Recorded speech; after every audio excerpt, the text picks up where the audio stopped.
Hi, I'm Muhammed Hamdan and this is Nightline, and here are the top stories. Structural reforms not a choice but a national necessity.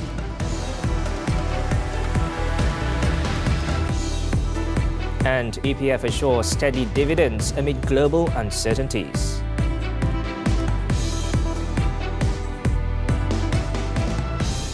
Good morning. The government's policy to reform the structure of the economy is not a matter of choice, but a national imperative for the country's future.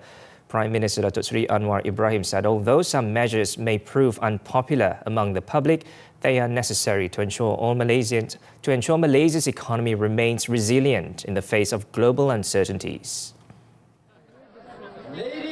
Delivering the keynote address at the Sasana Symposium 2025 in Kuala Lumpur on Tuesday, Anwar said external uncertainties, such as the introduction of tariffs and geopolitical tensions, have underscored the urgent need to strengthen the nation's economy. He further emphasized that structural reforms are essential not only to build resilience against external shocks, but also to unlock long-term economic potential and reduce inequality. A small and open economy like Malaysia is not exempt from this swirl of uncertainty. In line with our vision to be high-income economy, we must be adaptive in our policies, have strong institutions, and, above all, clear-sighted about our chosen direction. Given the uncertain global environment, Anwar stressed the urgent need to implement medium-term fiscal consolidation and subsidy rationalization. He added that tax reform, though unpopular but necessary, is also crucial to broaden Malaysia's narrow revenue base. He also highlighted the importance of strengthening Malaysia's talent pipeline and developing a future-ready workforce amid growing investments from global tech giants. Meanwhile, economist Professor Jeffrey Williams said structural reforms such as targeted fuel subsidies and comprehensive tax restructuring are essential to strengthen Malaysia's economy. These measures, he added, will enable the government to channel more resources into sectors that directly improve the well-being of the people.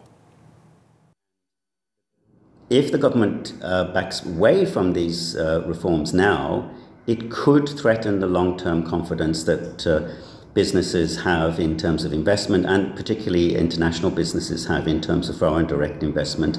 And so it's very important that the government continues with the reformed agenda, but it's much more important that the benefits of the reform agenda are directed toward the rakyat more generally, so that everybody can see that they are better off as a consequence. And the benefits of the reforms must be communicated clearly and effectively so that everybody understands why the reforms are necessary, what the reforms are doing. In another development, Malaysia surged 11 spots to 23rd place in the World Competitiveness Ranking 2025, its best performance in the past 5 years. Anwar said the significant improvement reflects Malaysia's ability to make great strides through strong political will, efficient government machinery and close collaboration with the private sector.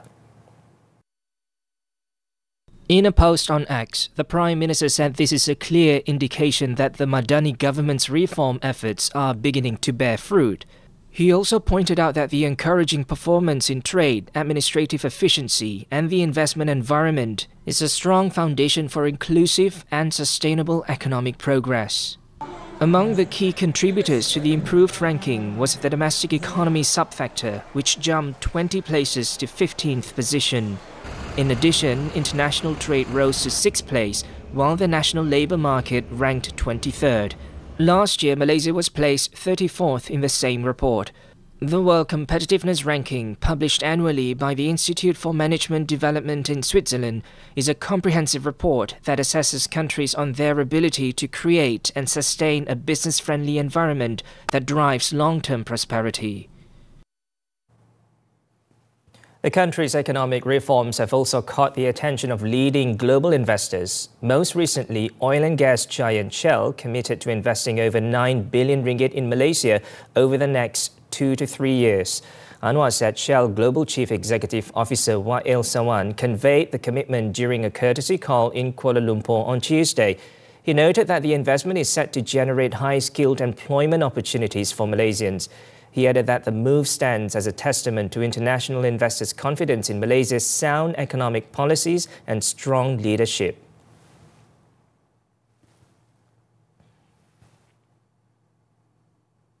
Meanwhile, at a separate event, the Prime Minister said the increased longevity of Malaysians calls for the government to step up investments in the healthcare and social care systems to better support the needs and welfare of the population.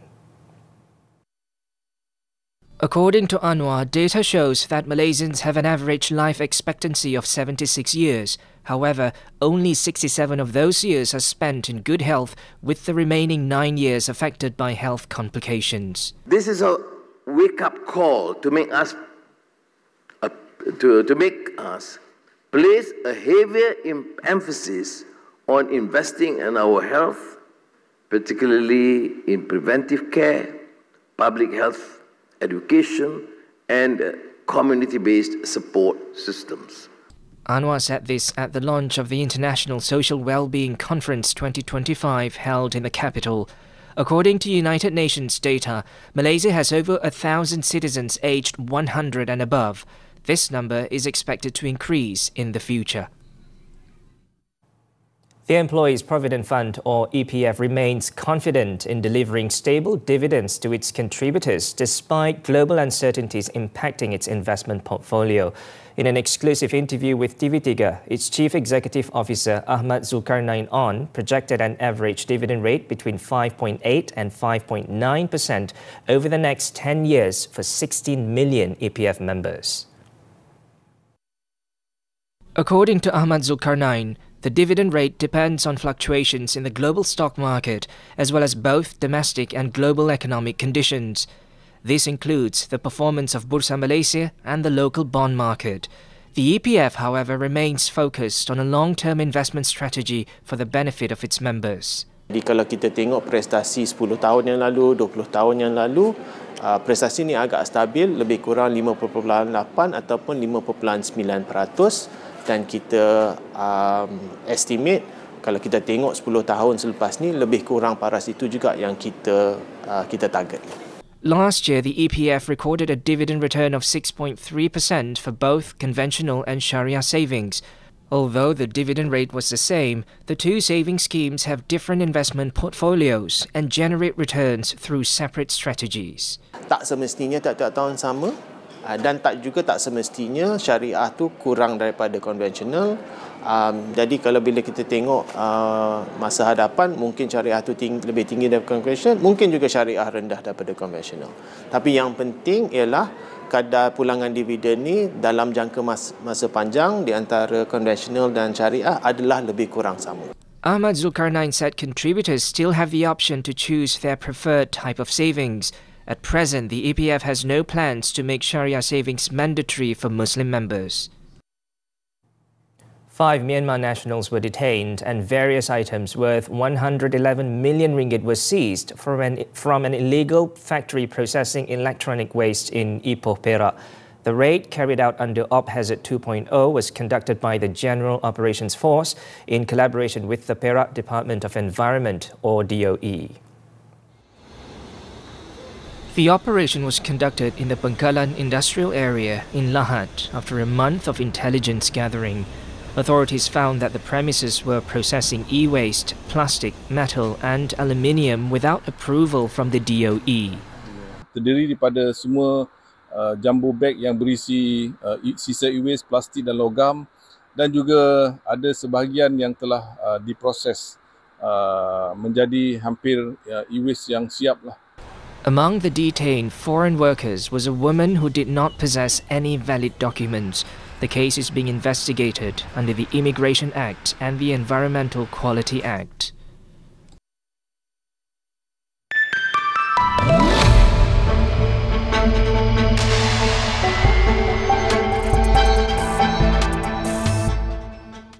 The turmoil in West Asia is significantly impacting the global logistics chain. Plantation and Commodities Minister Datuk Seri Johari Abdul Ghani said logistics costs for commodities such as palm oil are expected to rise by up to threefold.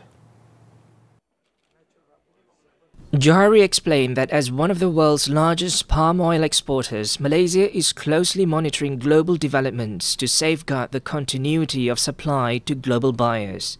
Bila ada war macam Israel dengan Iran ni, dia akan menyebabkan produk-produk yang nak sampai ke situ, dia punya cost of logistik meningkat sampai 3 kali ganda. Sebab banyak kapal tak mau masuk kat situ. So jadi dia akan pergi masuk cari pelabuhan yang selamat. Kemudian daripada situ dia akan pergi melalui land punya transport. So dia akan menjejaskan juga sikit banyak kita punya sumbangan. He is, however, confident that the conflict will not disrupt the country's overall palm oil exports, as its key markets such as India, China and the European Union are not directly involved. Johari said this to reporters at the launch of the Industry Linkage Fund 2.0 in Kuala Lumpur on Tuesday. He highlighted that the fund is essential to strengthen industry expertise and boost national rubber production. Tapi sebab tanah-tanah tak diusahakan, jadi tanah-tanah ni milik persendirian daripada pengembang kecil. Jadi kita nak ambil tak boleh, kan? And then kalau nak buat satu saja tak ada economic scale pasal dia kecil. Johari pointed out that this measure is crucial as Malaysia had to import 7.6 billion ringgit worth of natural rubber in 2024, despite exporting over 37 billion ringgit worth of rubber-based products. In another development, Johari said the government is in the midst of gathering feedback from industry players on the implications of the 5% sales and service tax SST on the domestic rubber ecosystem. Saya tengah dapatkan maklumat daripada industri player. Nanti bila kita dapat, kita tengok apa kesannya, nanti saya akan bawa lah kepada Yang Amat Berhormat Perdana Menteri. But at this moment, I'm get the agency to do engagement to dapat apa dia punya implication. He said the move is necessary to ensure that the impact of the tax is comprehensively assessed before any further action is taken.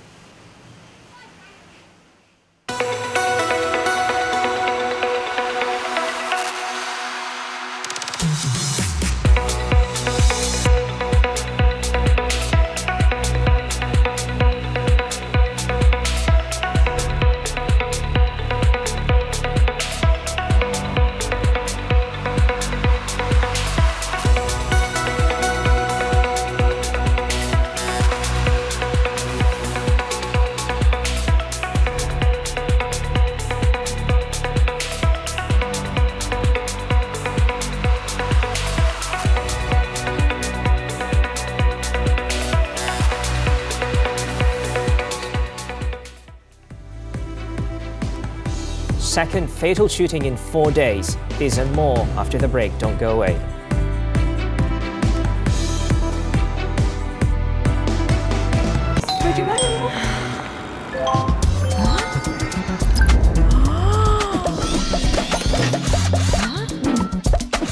Nak iklankan perniagaan anda di syarikat penerbitan nombor 1 di Malaysia?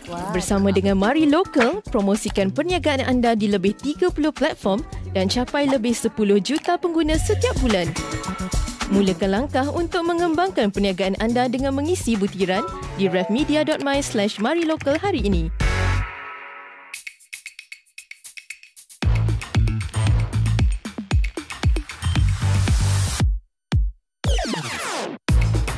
Sebagai suami tak berguna, sebagai bapa tak boleh pakai. Cukup! Sebab dia nak jadi manusia yang bertanggungjawablah semua benda ni terjadi.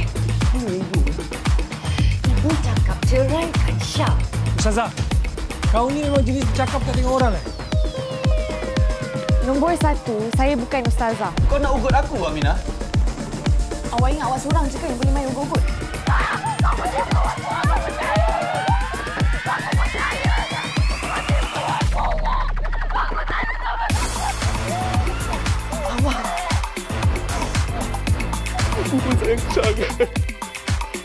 Apa tengok siapa yang nak tolong bapak macam kau ni? Saya dah bersedia dengan apa pun hukuman. Pasal apa yang dia dah buat. Peningnya. Kecil ke besar, besar ke kecil? Mestilah anak yang besar. Persoalannya, saiz apa yang puas? Mestilah saiz 65 inci. Lagi besar, lagi layan. Juara! Wow! Lagi layan tengok tonton dekat smart TV besar. RM9.90 je. Lagi besar skrin, lagi puas stream. Layan tonton di Smart TV, repeat sampai pagi. Welcome back. Former MIC President Datuk Seri G. Palanivel has died at the age of 76. He passed away at the Kuala Lumpur hospital at 8 a.m. on Tuesday. The news of his passing was confirmed by MIC Vice President T. Murugia. Palanivel became the party's 8th president on December 6, 2010, succeeding the late Tun S. Samivelu. He was born on March 1, 1949 in Pulau Pinang and obtained a Bachelor of Arts degree from University Malaya in 1972. Palanivel started his professional life as a broadcast journalist, working with RTM and Bernama. His involvement in politics began in 1987, including serving as Samivelu's secretary in the early 1990s before rising through the party ranks. He also held various ministerial roles from 1999 to 2015, including the Deputy Rural Development Minister, Deputy Welfare and Family Development Minister, Deputy Plantation Industries and Commodities Minister, Minister in the Prime Minister's Department for Indian Affairs, and as the Natural Resources and Environment Minister. He also served as Hulu Selangor Member of Parliament for 4 terms until 2008, after winning the seat in the 1990 general election, as well as Cameron Highlands MP from 2013 to 2018. His funeral is scheduled to take place on Thursday. Meanwhile, Datuk Seri Anwar Ibrahim extended his condolences to Palanivel's family and expressed hope that they remain strong during this difficult period. In a social media post, the Prime Minister said Palanivel left an enduring legacy through his roles as MIC Chief, MP and in various government positions since 1990. Anwar added that his contributions to championing the causes of the Indian community, rural development and environmental conservation are deeply valued. Deputy Prime Minister Datuk Seri Ahmad Zahid Hamidi, who is also the Barisan National Chairman, paid tribute to Palanivel, describing him as a trusted friend, mentor and a unifying force. He said Malaysia has lost not only a prominent politician, but a remarkable individual whose unwavering dedication significantly contributed to the nation's development. He added that this loss will be profoundly felt within both the MIC and BN. Police are hunting several suspects involved in the fatal shooting of 2 men outside a shopping mall in Cheras on Monday. The incident claimed the lives of 2 local men in their 40s.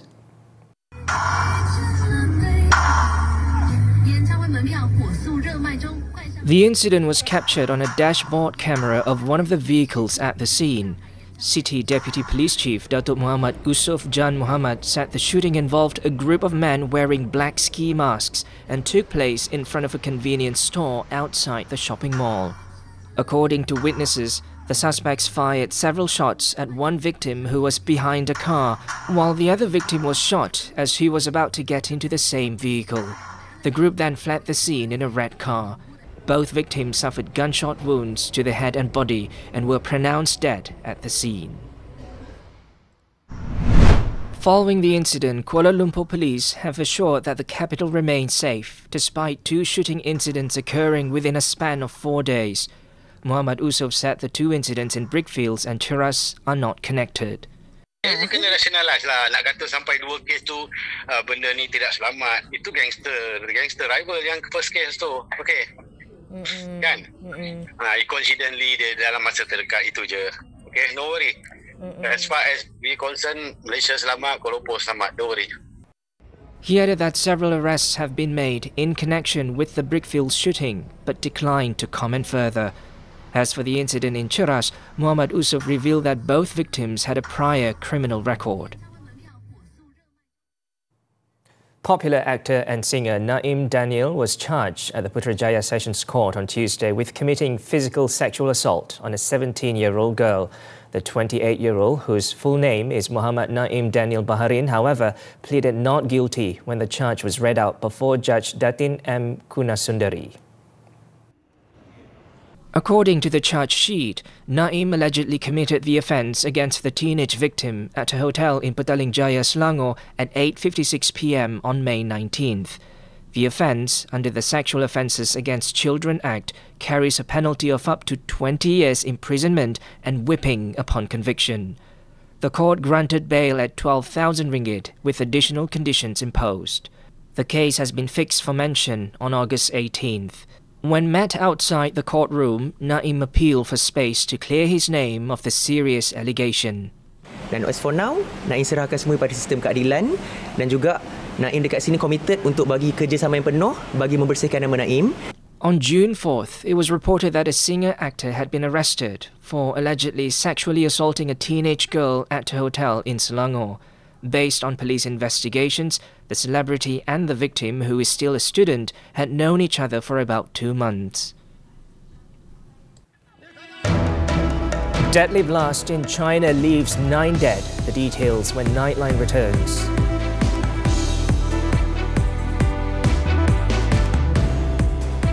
Ani, awak tahu tak mie rebus paling famous kat mana? Mie rebus? Kat mana? Kat utara lah. Awak ni nak win je Kita akan bawakan pelbagai resepi mie rebus. Awak biasa mengurut? Biasa. Selain daripada urutan Melayu tradisional, ada juga urutan Cina dan India tau. Tikus perosak bendang, petani jadikan buruh hantu sebagai ejen penyelamat. Kes kemalangan pelajar UPSI baru-baru ini berkaitan BRIC. Ambil tahu sistem BRIC dan cakna penyelenggaraan. Dan soal wang mengenai hibah. MSI Isnin hingga Jumaat 10 pagi. Juga stream di aplikasi tonton hanya di TV3. Keadilan. Apa yang dimaksudkan dengan keadilan? Apa kau percaya dalam dunia ni ada keadilan? Nyawa harus dibayar dengan nyawa. Darah harus dibayar dengan darah. Welcome to the gang, Andra. Nampaknya kau memang ditakdirkan untuk jadi salah seorang daripada kita orang. Mafia. Hapuskan anak-anak mafia tu, Hari Wijaya akan turun hancur. Begitu juga dengan Serigala Merah. Kalau dia pecah lubang kita, dia buka lubang dia. Kau nak diduri dalam daging ke apa? Kalau bukan sebab geng ni, kau dah lama mampus macam mancing kura.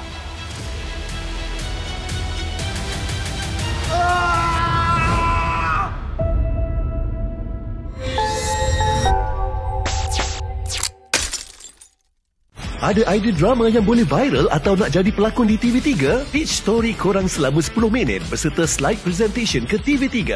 Atau sertai pencarian pelakon drama sangat pada 14 Jun di Universiti Melaya dan Talis University 21 Jun. Berumur 18 hingga 25 tahun. Tak kisah nak genre romantik, komedi, cinta atau isu semasa pun boleh. Menang hadiah terkumpul RM9,000 jika idea korang diterbitkan oleh Media Prima. Atau boleh berlakon sekali dalam karya drama sangat. Welcome back. Onto the foreign front. Israel carried out a strike on Iran's state broadcasting facility just hours after threatening it would, quote-unquote, disappear.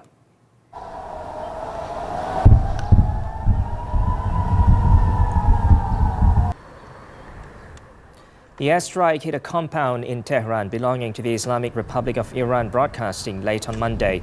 Israel had earlier accused the network of spreading propaganda and inciting violence against the Jewish state, warning that its role in the war made it a legitimate target. Iran has condemned the strike, calling it a blatant attack on press freedom and civilian infrastructure.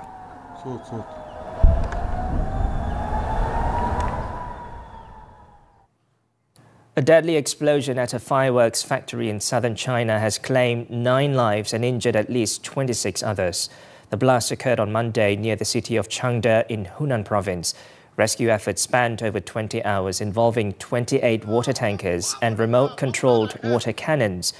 Firefighters on the ground also warned of secondary hazards, which added to the complexity and danger of the operation. Authorities have now launched an investigation to determine the cause.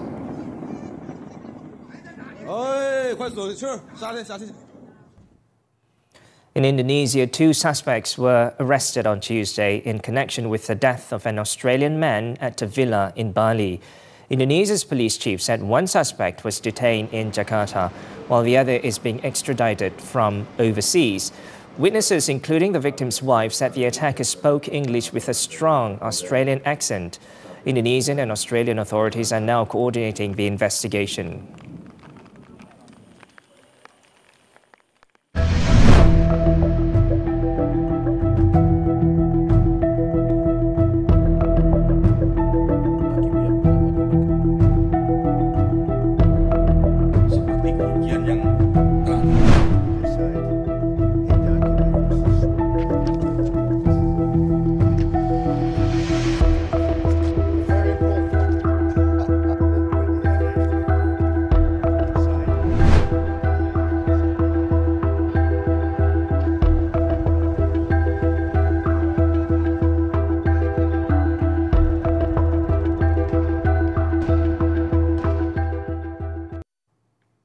Switching to sports now, National Sports Associations, or NSAs, have been urged to resolve internal disputes among themselves before escalating matters to the Sports Dispute Committee, or SDC.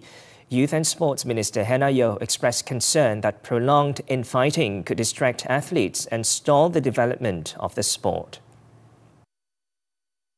The only advice I have is, don't fight to the extent it affects the athletes. Like I say, we have SEA Games coming up. We really don't have a lot of time left. So I hope that committee members who are available to serve in sports association will take up that role, but be inclusive, be able to listen to everybody's view.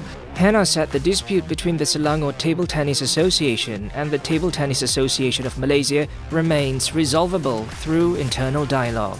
However, the case involving the Malaysian Cricket Association has escalated to court proceedings and can no longer be mediated by the ministry.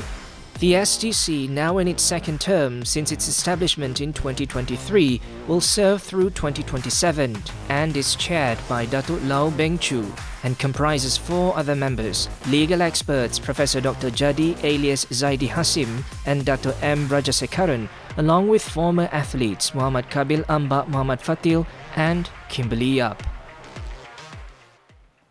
Moving on to football, the 2025 FIFA Club World Cup in the US. Chelsea kicked off their campaign with a solid 2-0 victory over Los Angeles FC, or LAFC, on Monday in Group D, despite nearly 50,000 empty seats in the Mercedes-Benz Stadium in Atlanta, Georgia. The Blues opened the scoring in the 34th minute when Pedro Neto latched onto a pass from Nicholas Jackson, outwitted defender Ryan Hollingshead and fired past goalkeeper Hugo Lloris. LAFC's Dennis Bawanga came close to equalising in the 57th minute, but his effort from the left side of the box was denied by Robert Sanchez. Chelsea then sealed the 3 points in the 79th minute as new signing Liam Delap whipped in a cross to Enzo Fernandez, who finished with a composed left-footed strike to make it 2-0. Enzo Maresca's men will next face Flamengo in Philadelphia on Friday, while LAFC take on AS Tunis later that day in Nashville.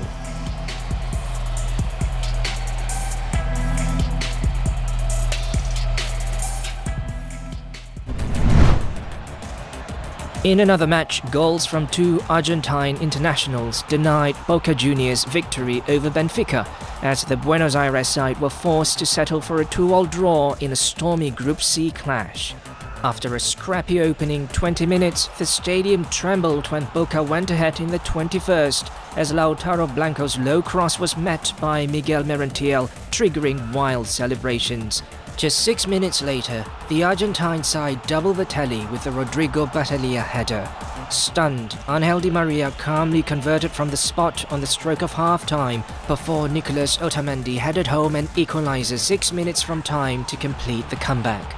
Both teams finished with 10 men after straight red cards were shown to Benfica's Andrea Belotti and Boca's Nicolas Figal in a heated encounter. Boca will next face Bayern on Friday in Miami, while Benfica take on Auckland City in Orlando, Florida.